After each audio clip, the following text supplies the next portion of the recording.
지난번에 한 거 다 머릿속에 넣었어? 왜 안 넣어? 어? 졸려가지고? 어저께 하지? 어? 언제 하려고? 할 거 같아? 100% 안 할 텐데. 자, 우리 지난 시간 몇 번까지 했지? 이쁜 사우나 몇 번까지 했니? 거기까지 했니? 이거 할 차례니? 자, 경기 푸가고 2번 문제입니다.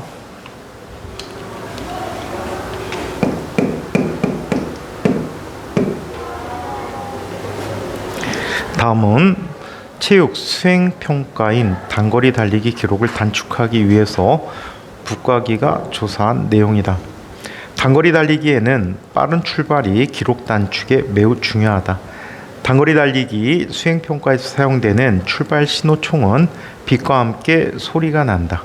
감각기관에서 받아들인 자극을 뇌가 인식하는 데는 최소한의 시간이 필요하다. 예를 들어 빛이 각막에 도달한 순간부터 보인다라고 뇌가 인식하기까지 걸리는 시간은 0.17초이고 소리가 고막에 도달한 순간부터 들린다라고 뇌에서 인식하기까지 걸리는 시간은 0.13초라고 한다. 자, 출발선에서 D만큼 떨어진 거리에서 빛과 소리를 함께 발생시켰더니 뇌는 빛과 소리를 동시에 인식하였다. 공기 중에서 소리의 속력은 340m/s이다. 빛의 속력이 1번 매우 빨라서 출발 신호총에서 빛이 발생함과 동시에 선수의 각막에 도달하는 것으로 가정할 수 있다. 출발 신호총과 출발선 사이의 거리 D보다 가까우면 청각을 이용하여 출발하는 것이 유리할 수 있다. 자, 이때 D가 몇 미터인지를 말하고 청각이 유리한 이유를 제시문에 근거하여 설명해 보도록 하자. 한번 풀어볼까? 이거까지 하지 않았었니? 이건 안 했었니? 베타반하고 비슷하게 나가니까.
가인이가 한번 1번 해결해 볼까?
설명.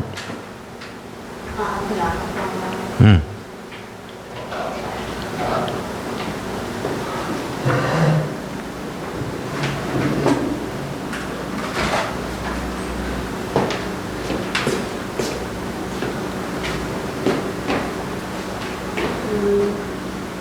초초 한때 다시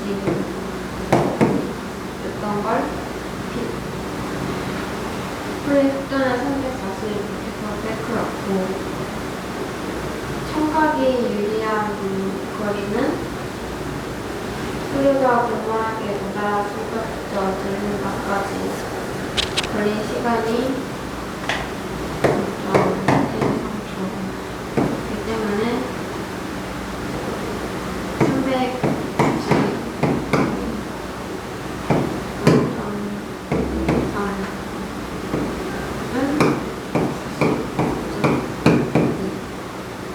310가 나와서 여기가 0.2m입니다.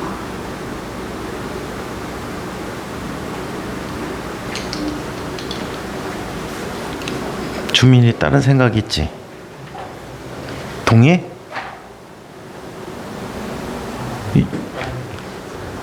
준혁이야? 왜 이름이 똑같이 보이지 난?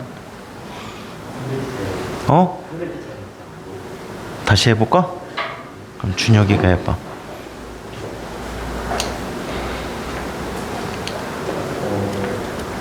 일단은 빛이 각막에서 도달한 순간부터 보인다라고 빛이 인식되기까지가 0.17초가지고 그 다음에 소리가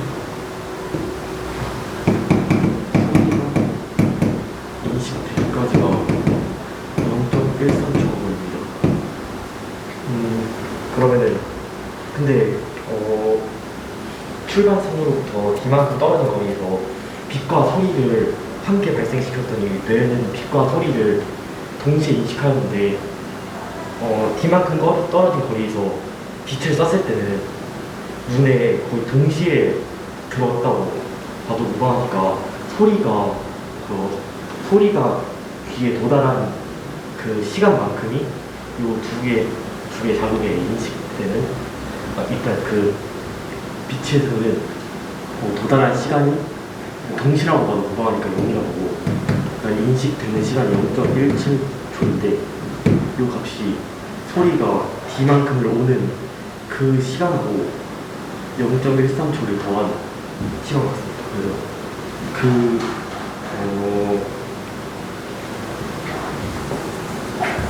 그래서 이 두 시간의 차이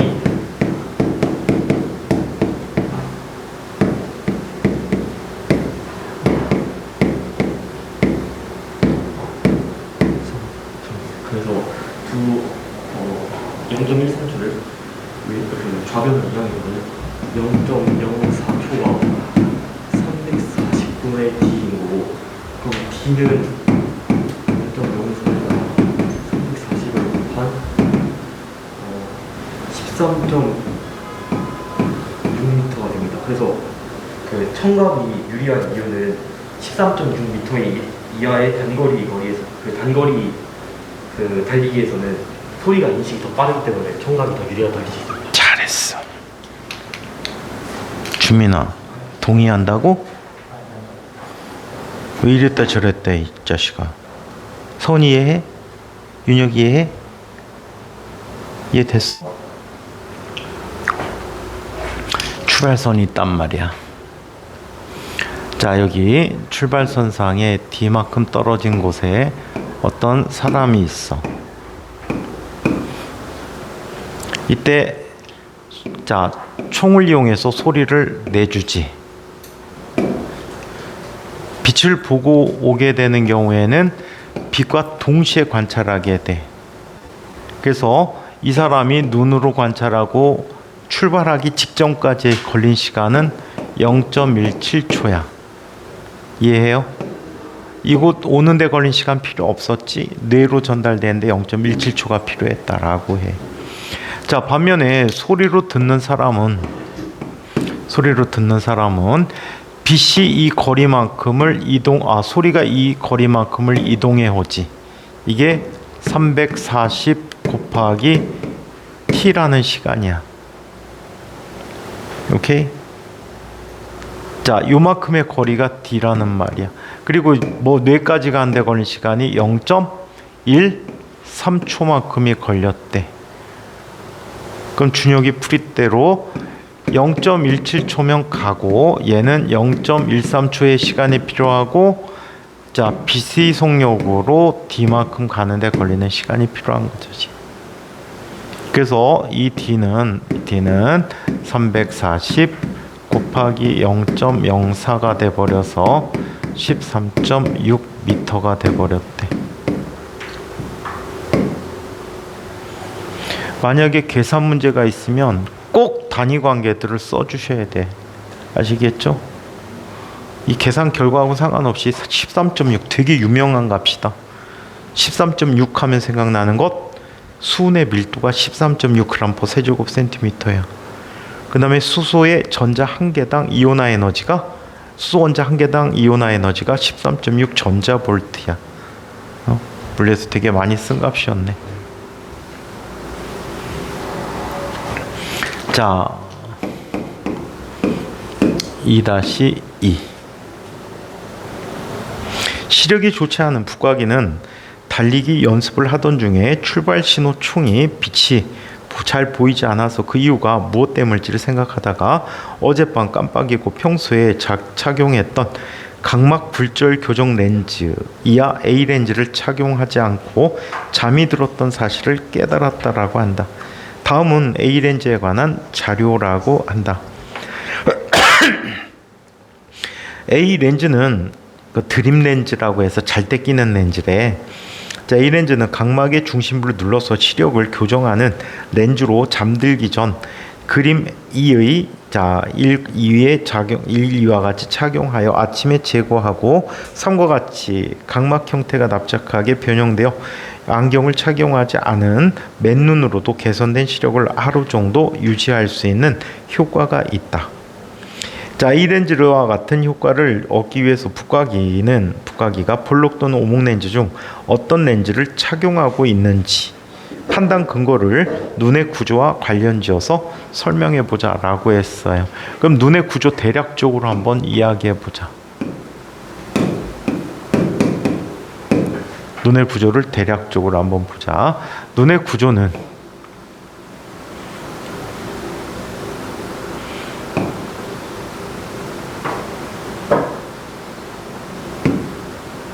자, 이렇게 돼 있어. 맨 앞에 빛이 들어가는 그 앞부분을 뭐라고 하지? 앞부분을 뭐라고 하나요? 각막이라고 하죠.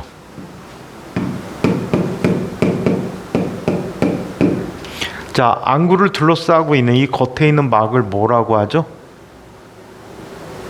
주민아, 무슨 막이라고 하지? 서은아, 무슨 막이야? 안구의 형태를 유지하는 이 막.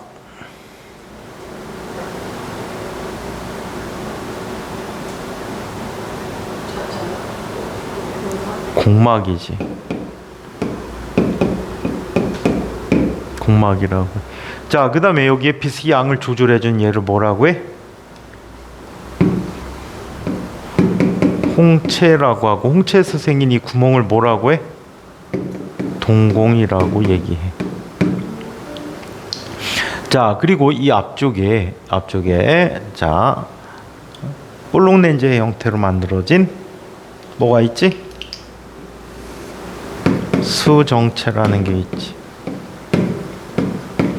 자, 수정체의 두께를 조절해주는 자, 아이가 있어. 옛날에는 모양체라고 했는데 요즘 이름이 바뀌어서 선모체라고 얘기하고 있지.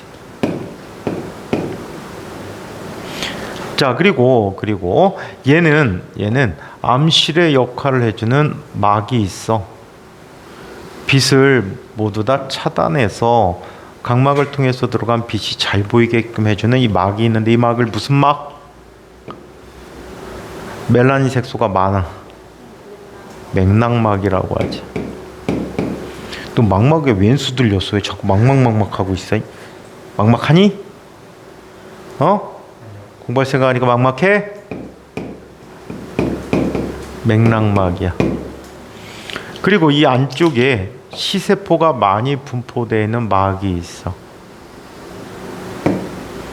시세포가 분포되어 있는 막이 있는데 이 막을 뭐라고 해? 망막이라고 해. 자, 이 망막 중에 빛이 와서 초점을 맺히게 하는, 즉 이곳에 빛이 모이게 되면 사실은 초점이 사실 앞에 쪽에 있는데 보통 초점이라고 다. 오케이? 초점에 상이 맺히면 안 보이거든. 점으로 보여서 정확히 안 보이는데 초점 근처에 아주 작게 도립상이 생긴다라고 보시는 게 맞을 것 같아 원래는. 근데 그냥 보통 이 초점 맺힌다고 고등학교 때까지 공부를 하지. 이 점을 뭐라고 부르지? 초점 맺히는 부분, 빛이 가장 잘 맺히는 부분, 잘 보이는 부분이 있어. 뭐라고 부르지? 황반이라고 부르지. 그래서 황반이라고 부르고 있다. 자, 이 황반을 포함한 이 망막에는 시세포들이 많이 분포하게 되는데 시세포에는 크게 두 가지 종류의 시세포가 있다라고 해요. 원뿔세포가 있어요.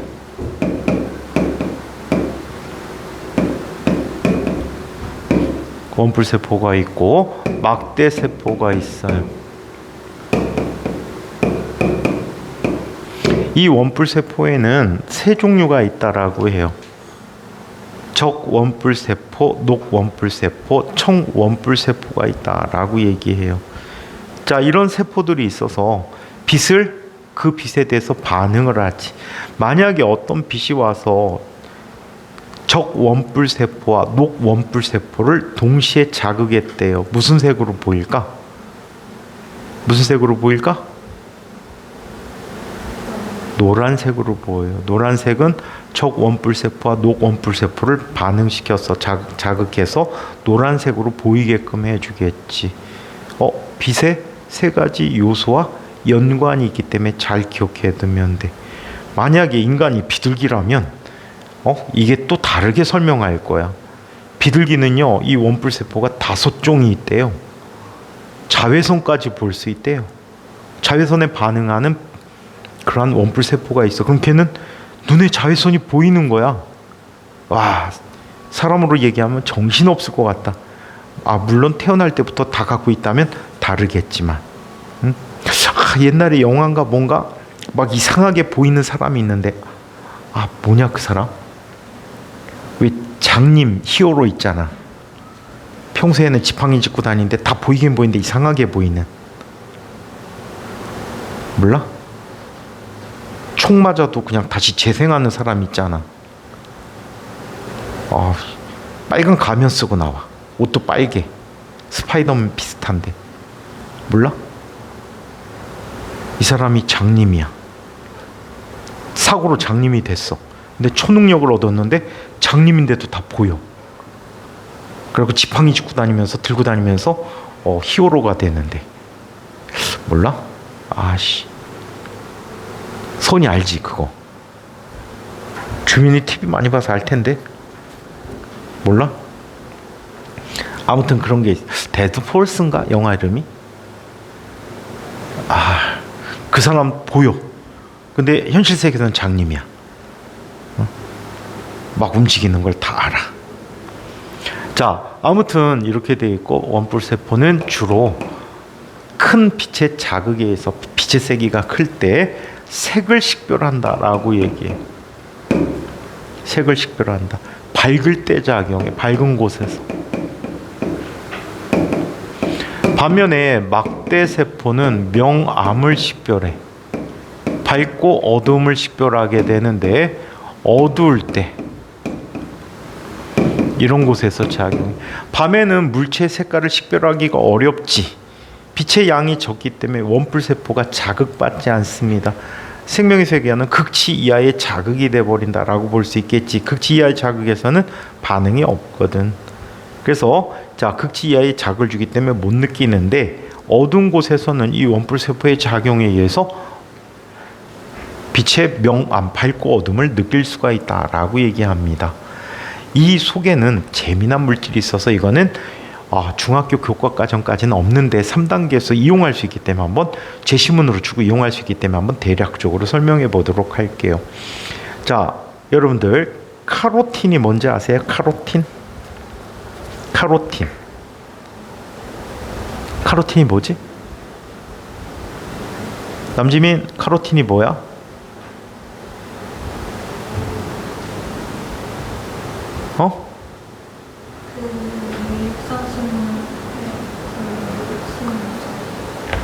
카로틴이 뭔데?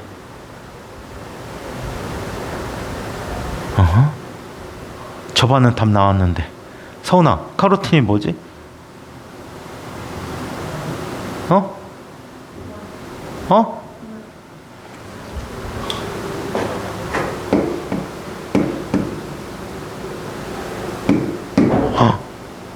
이거 하면 생각나는 거 있지 않니?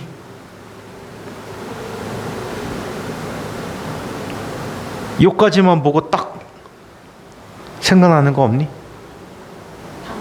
당근. 카로틴이 당근 속에 많대.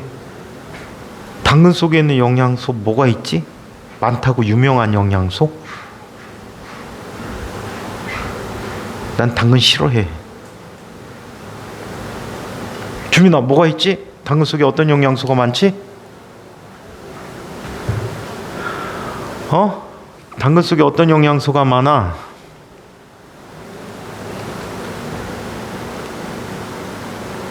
응?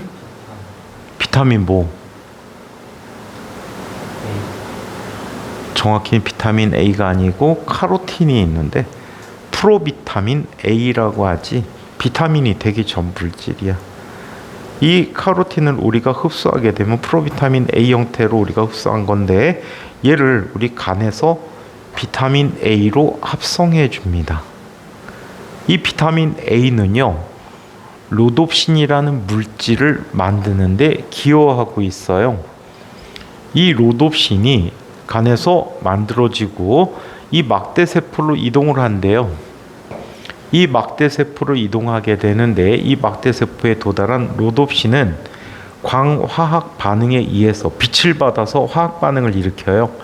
그래서 레티넨 또는 레티놀이라는 물질로 바뀌면서 전기 신호가 나옵니다. 이 전기 신호가 시신경을 타고 뇌로 전달되어진다라고 얘기해요. 오케이? 시신경을 타고 뇌로 전달되어진다. 아시겠죠? 그래서 이 전달된 신호가 밝고 어둠을 느끼게 하는 거예요. 여기에서 아주 재미난 일이 생깁니다. 어떤 일이 생깁니까? 이런 일이 생기죠. 요즘은 CGV라는 극장이, 멀티플렉스라고 불리는 이런 극장들이 복도도 있고 시간대별로 끊어서 들어갈 수 있지. 근데 선생님 어릴 때는 안 그랬단 말이야. 특히 인천 지역의 모든 극장들이 좌석제가 아니야. 서울은 좌석제인데. 그래갖고 막 재미난 영화 처음 나오지. 그럼 서울 같은 데는 좌석제이기 때문에 일정 인원수만 들어가야 되니까 표값이 비싸죠. 암표상들이 막 설친단 말이야. 그래갖고 선생님 친구들은 다 특정한 재미난 영화다라고 하면 인천 와서 봤어. 인천은 좌석제가 아니야. 근데 들어갈 때 아무 때나 다 들어갈 수 있어. 요즘 상영 시간 제한되어갖고 그 시간에 못 들어가잖아. 좌석제니까. 근데 옛날에 마구잡이 막 들어갔어. 특정 영화는 선생님 3번 봤어. 들어가서. 왜 3번 봤냐면 중간에 들어갔어. 그리고 한 번을 다 봤어. 한 번을 다 봤는데 사람들이 워낙 많으니까 제대로 못 봤어. 서서 봤단 얘기야. 자리가 없어서. 그리고 나간 다음에 친구하고 앉아서 봤어. 그래갖고 영화 하나를 3번 봤어. 약 5시간 정도를 앉아서 봤나 봐. 그래갖고 중간에 들어가면 어떤 일이 벌어집니까? 밝은 곳을 돌아다니다 보면 로놉신이라는 물질이 없어. 빛에 의해서 빛 보자마자 반응을 해서 없어져 버리니까. 그 밝은 곳에는 로드옵션이 없다가 내가 어두운 곳에 들어갔어. 어두운 곳에 들어가면 로드옵션이 필요한데 없어. 앞이 보여 안 보여? 앞이 안 보여. 깜깜해. 앞이 아예 안 보이게 돼. 시간이 한참 지나야지 로드옵션이 생겨. 그때부터 보이기 시작해. 어느 정도냐면 옆에 새로운 모르는 사람이 들어왔지. 싸다구를 딱 때려. 그래도 누군지 몰라. 눈 뜨고 막 찾아. 안 보이는데 뭘. 반대로 이런 일이 생겨. 어떤 일? 옛날에 극장 한꺼번에 나간 사람 빨리 나가게 하려고 극장의 옆에 통로가 바로 바깥쪽하고 연결된 곳이 있어. 그 문을 열어버리는 거야. 여러 개를. 그럼 어두운 곳에 있다 갑자기 밝은 곳으로 나가지. 그럼 로드옵션이 엄청나게 많이 만들어졌다가 한꺼번에 반응을 해서 전기 신호를 만들어버려.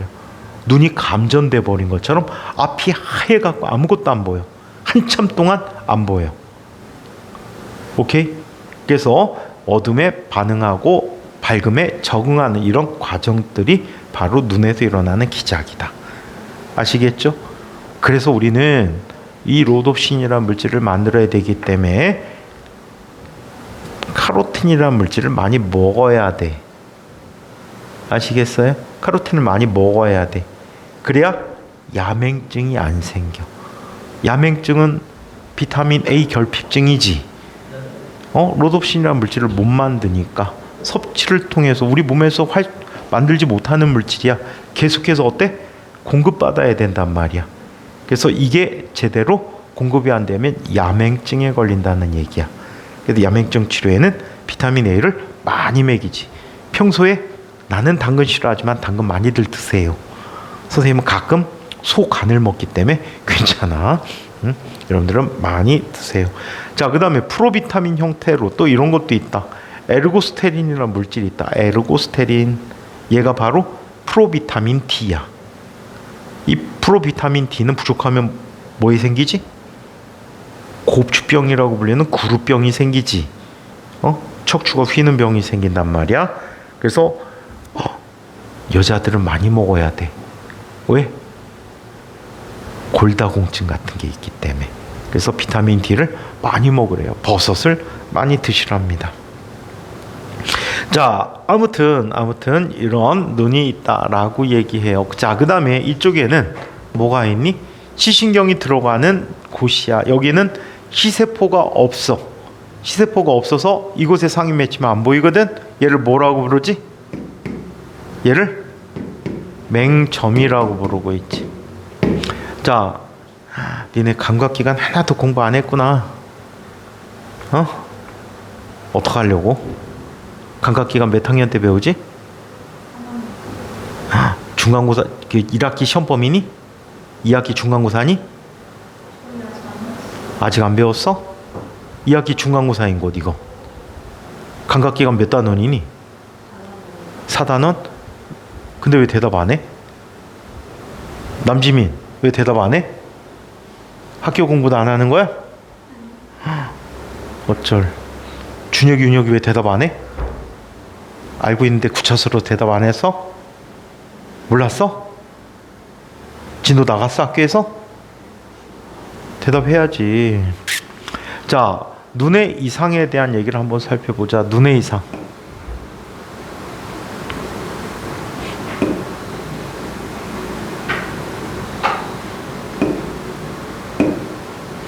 자, 어떤 사람이 있어.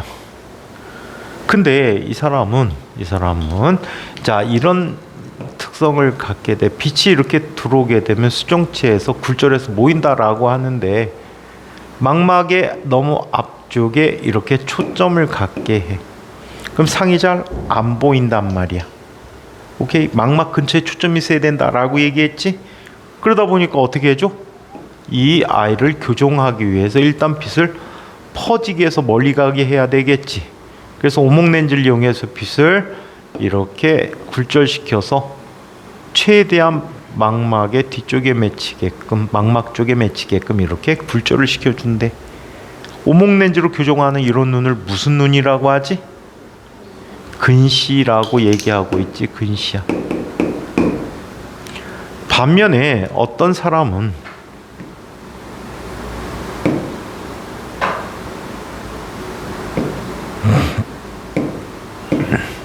자, 어떤 사람은 빛이 망막이 너무 얇아서 망막이래네. 수정체가 너무 얇아서 빛이 망막의 뒤쪽에 이렇게 상이 맺히게 된대. 가까운 데 있는 건 잘 보지만 멀리 있는 걸 못 보고, 멀리 있는 건 잘 보지만 가까운 데를 못 보는 눈이야. 이 경우에는 어떻게 해줘야 돼? 빛을 한번 다시 모아줘야 되겠지. 빛을 모아서 자 어떻게 합니까? 에이크 1차적으로 굴절을 시켜서 더 앞쪽에 초점을 갖게끔 해준대. 자, 그래서 요런 변화를 주게 되는 이런 눈을 우리는 뭐라고? 원시 노안이라고 불러준대. 그래서 이런 식으로 눈을 교정해 준다라고 합니다. 자, 그러면 2-2번을 한번 생각해 보세요.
자, 다 정리했나요? 자, 이 부각이는 눈이 어떤 형태가 될까? 얘는 지금 각막이 볼록한 부분을 될 수 있으면 평평하게 만들어주는 거지. 맞아요? 얘는 볼록하게 만들어준데 더 볼록하게 하는 거고, 얘는 평평하게 해주는 렌즈란 말이야. 그렇다면 부각이는 애초에 뭐다? 근시이다. 이해합니까? 자, 그래서 근시다라고 하고 눈의 구조와 관련시켜서 이 얘기들을 정리해서 적당히 써주시면 될 것 같아요. 자, 2-3 달리기를 연습하는 부각이는 출발 신호 종이 너무 커서 깜짝 놀라 자신도 모르게 몸을 움츠려졌다. 그 이유와 기억과 비교해서, 기억이라는 게 어떤 게 기억이지? 기억이라는 것은 뇌가 인식하기 걸리는 시간이라고 하지. 자, 이걸 설명하고 생활 속에서 찾을 수 있는 그 반응의 예를 보자. 아마도 얘는 동물의 행동 양식 중에 하나인 반사에 대해서 이야기하는 것 같아요. 이 반사는 선생님이 옛날에 생물 가르쳤던 거하고 요즘의 반사하고 상당히 많은 차이를 갖고 있어서 생명 선생님에게 부탁을 드렸거든요. 반사는 아마 다음 시간에 해주실 거예요. 그래서 그때 한번 보고 대략적인 반사에 대해서 얘기해 보자. 자, 반사는 크게 두 가지 종류의 반사가 있어요. 자, 반사는 두 가지 반사가 있는데 무슨 반사가 있니? 조건 반사가 있어요. 조건 반사가 있어. 자, 조건 반사의 중추는 누구죠? 대뇌가 중추가 되죠. 얘는 경험이 필요한 거야. 경험이 없는 경우에는 알 수가 없다. 파블로프라는 사람이, 자, 소련의 과학자지, 러시아 과학자지, 파블로프라는 사람이 실험을 했어. 개에게 먹이를 주면서 종을 울렸지. 여러 번 반복한 후에 종만 울려도 어떻게? 먹이를 주는 줄 알고 침을 흘리는 이런 반사를 관찰하게 된 거야. 예를 들어 여러분에게 선생님이 어떤 단어를 여러 번 이야기할 거야. 이때 여러분들 몸속에서 느끼는 변화를 한번 스스로 느껴보도록 하자.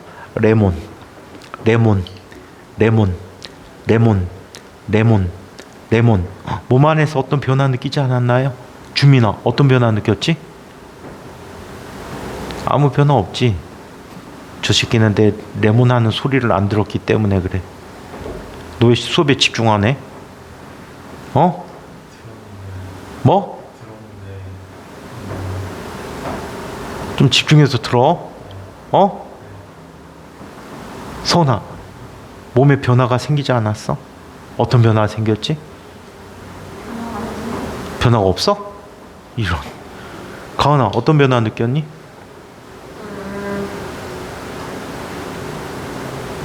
이 문제가 있는 것들, 경험이 없어서 그래. 준혁아, 어떤 변화를 느꼈지? 입안에 침이 고이지. 레몬 소리와 함께 입안에, 몰랐구나. 아이셔. 변화 없어? 아이셔도 안 먹는구나. 먹어봤어, 아이셔? 근데 변화가 안 생겨? 생기지? 침이 고이지. 아이셔 좋아했구나. 응? 지민이 이번에 침 생겼어? 저 아무 생각 없는 가시나 봐라 저거. 응? 자, 이런 반사를 조건 반사라고 합니다. 자, 이번엔 대뇌에 반응하고 상관없이, 대뇌와 상관없이 나타나는 반사로 무조건 반사가 있어. 무조건 반사는 종류들이 굉장히 많더라고. 앞타임 할 때 선생님 신경 안 썼는데 찾아보니까 되게 많아. 자, 척수 반사라는 게 있어. 중추가 척수야. 대표적인 게 무릎 반사. 그 다음에 손을 어디에 찔렸을 때 몸을 움츠리는 이런 형태의 반사. 오케이? 이런 반사들이 척수 반사들. 옛날에는 옛날 책은 그래. 생물책들이 놀라지. 이 놀랐을 때 이 반응을 척수반사라고 하는데 진산중학교에서 수행평가로 그거 나왔었다며. 응? 시작의 성립과정. 그래갖고 거기 척수 쓰고 연수 쓴 사람 다 틀리게 했다며. 그래갖고 그거와 관련돼갖고 옛날에는 다 연관시켜 설명했는데 그거와 관련해갖고 생명 선생님하고 얘기를 해봤어. 그랬더니 요즘은 그렇게 안 가르친대요. 요즘은 그걸 안 가르치고 어떻게?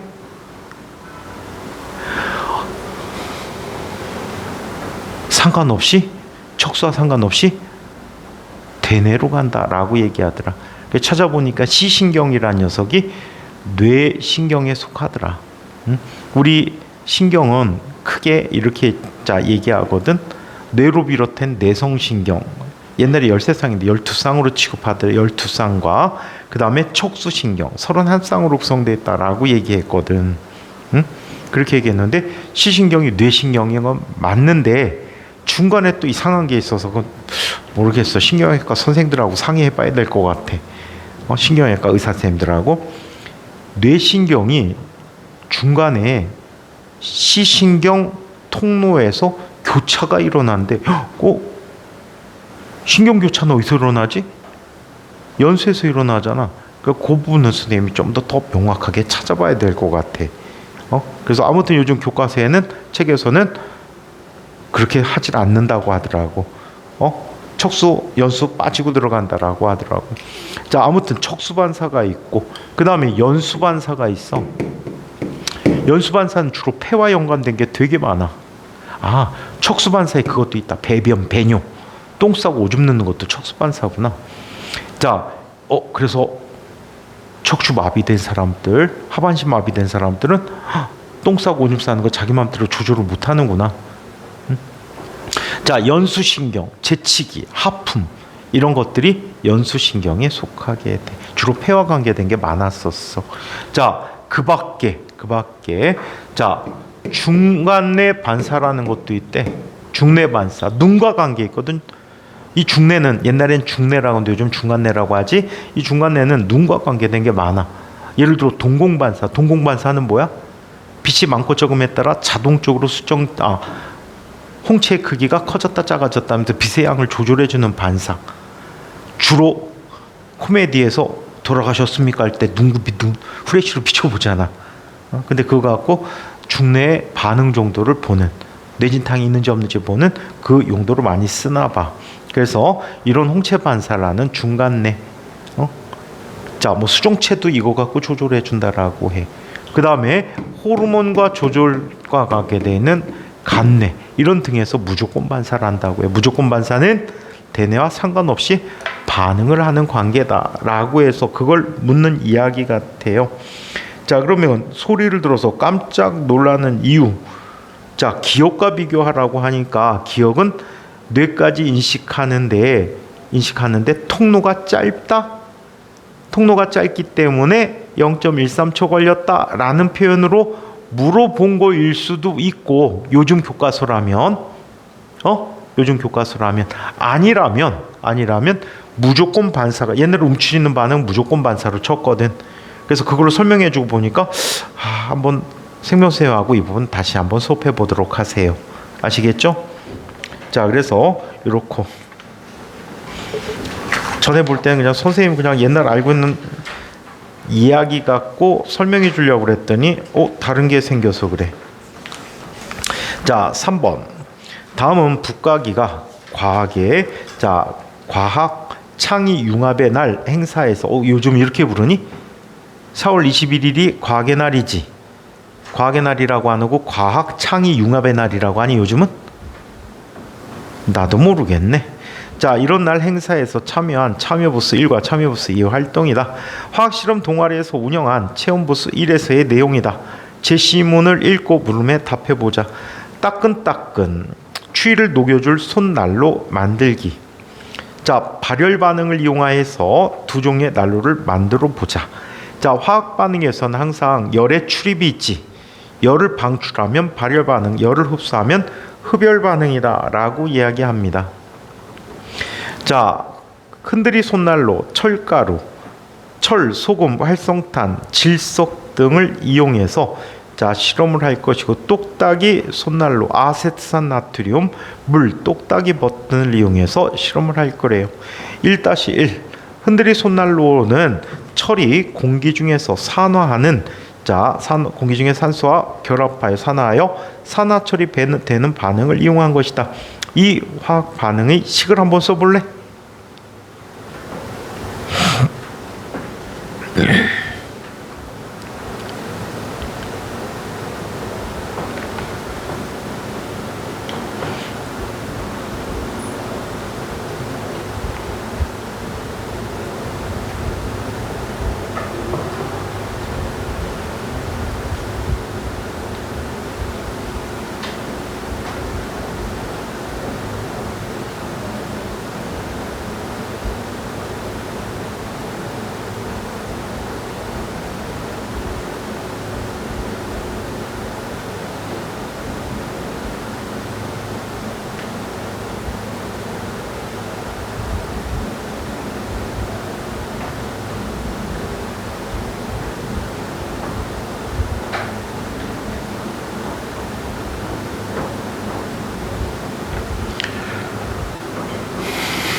선아, 화학 반응식 어떻게 되지? 화학 반응식 어떻게 되지? 그래, 좋아. 자, 설명해 보자. 여기 철이 있어. 자, 산소가 결합하게 될 거야. 그래서 만들어진 I는 산화철 3가 되겠지. 산소는 전자를 몇 개를 빼앗아는 물질이야? 2개를 빼앗아오는 물질이야. 그럼 전체 몇 개를 뺏어와야 되지? 6개 뺏어와야 되지. 그렇다면 얘는 플러스 3이 되겠지. 일단 요거는 일단 써놓게. 이때 산소 3개가 있고 2개가 있어. 그럼 여기 3배 해주고 여기 몇 배 해줘야 돼? 2배 해줘야 되니까 철이 몇 개가 필요하지? 2개가 필요하니까 이렇게 쓸 수 있다. 이때 한 단계 더 나가서 보면 철이라는 녀석은 산소와 결합했어. 그 다음에 이 수를 산화수라고 해. 0이거든. 산화수가 어떻게 됐어? 증가했지. 이런 현상을 뭐라고 해? 주민아, 무슨 현상이라고 해? 산화라고 하지. 산화는 어떤 물질이 산소와 결합하거나 전자를 잃거나 산소를 잃거나 산화수가 증가되는 현상을 이야기하고, 자, 그리고 상대적으로 나타나는 이 산소는 설명하려니까 산소와 결합 얘기 못한다, 그지? 그지? 전자도 이걸 모르면 모르지. 전자를 잃어서 얻었어? 얻었지. 전자를 얻었으니까 환원이야. 일반적으로 산화수가 감소해서 환원이 됐다라고 해. 근데 너무 어렵잖아, 말들이, 그지? 중학교 때 안 배운 말들이 많으니까. 이럴 때 산화가 된다면 산화 환원 반응은 항상 동시에 일어난다. 항상 동시에 일어나기 때문에 한 물질이 산화하니까 다른 물질은 환원되어졌다라고 얘기하면 되겠지. 그래서 환원이라고 표현해 줄 수가 있다라고 해. 자, 그래서 이렇게 봤고, 1-2 이야기. 똑딱이 손난로에 대해서. 자, 손난로의 주 재료인 아세산 나트륨을 준비하려고 했으나 아세트산으로 시작되는 두 시약의 라벨이 그림 가와 같이 일부가 훼손되어 구별할 수 없었고, 시약 보관 목록은 그림 나와 같다. 아래 바구니에 실험 기구와 시약이 충분한 조건 내에서 필요한 것만 골라서 아세트산 나트륨 시약을 찾는 방법 2가지를 각각 설명해 보도록 하자. 단, 아세탄 나트륨과 아세산 칼슘은 둘 다 무색의 결정으로 외형상 구별할 수가 없고 용해도 차이를 고려하지 않기로 하였다. 자, 첫 번째 방법으로, 자, 얘는 금속 이온의 차이가 있잖아, 그지? 금속 이온의 차이가 있을 때 구별하는 방법으로 어떤 방법을 쓸 수 있어? 불꽃 반응색이나 스펙트럼을 구별해 볼 수가 있겠지. 자, 그럼 몇몇 물질의 불꽃 반응색 얘기를 한번 살펴볼까?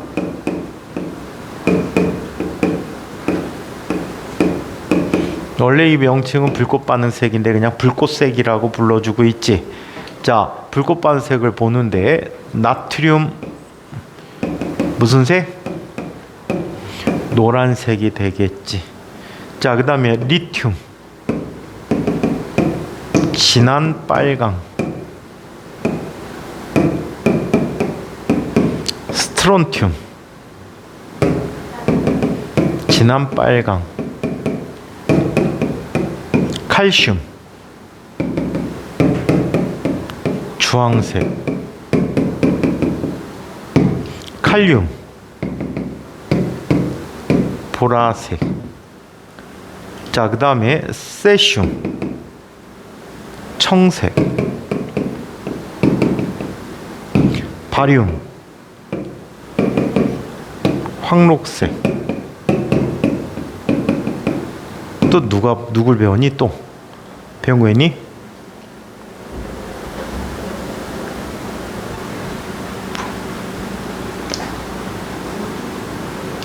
자, 구리 청록색, 마그네슘 이런 아이들은 밝은 빛이 나기 때문에 불꽃색 확인할 수가 없어. 만약에 이것도 비슷하다면 어떻게 해주지? 스펙트럼 분석을 해주지. 불꽃 반응색을 뭘로 관찰해? 스펙트럼으로 분광기로 관찰하게 되면 알아낼 수가 있다라고 얘기합니다. 자, 한편 염이라는 거에 대해서 또 잠깐 언급해 보자. 염의 정의는 뭘 염이라고 하지? 주민아, 염을 정의를 뭐라고 하지? 그래서 염?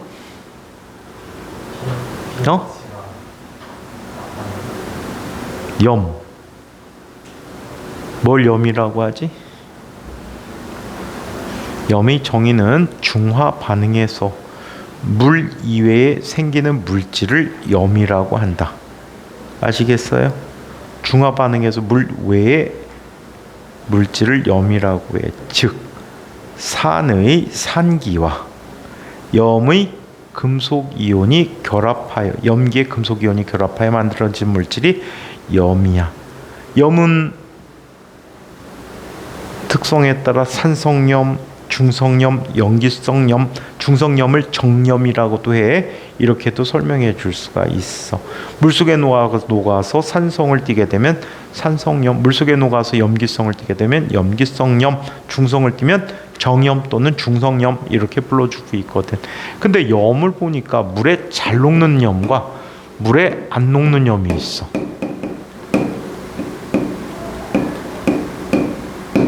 물에 잘 녹는 염의 종류에는 나트륨 이온, 나트륨 염이라고 하는데 무조건 녹아. 나트륨 이온이 있으면 무조건 녹아. 아시겠죠? 칼륨 무조건 녹아. 그 다음에 암모늄 이온은 무조건은 아니야. 녹는 것도 있고 안 녹는 것도 있는데 대체로 잘 녹아. 자, 그 다음에 질산염 무조건 녹아. 이 세 개가 포함되면 무조건 녹는다. 질산이 왜 여기 들어가니? 아이, 그래. 여기 놓고, 그 다음에 또 잘 녹는 염들이 뭐가 있을까? 뭐 대체로 이런 녀석들이 잘 녹아. 오케이? 얘네들은 필수로 반드시 녹는다라고 봐야 될 것 같아.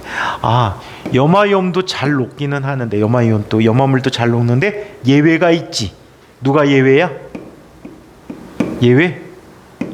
은이온과 결합한 경우에는 앙금이 생겨. 얘 빼놓고는 다 녹는다라고 보면 돼.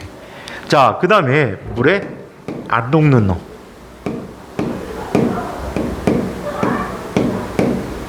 물에 안 녹는 염으로 금속 이온으로서 칼슘 이온이 포함되어 있거나 바륨 이온이 포함되어 있으면 안 녹아. 하지만 얘네들하고 결합하면 녹아.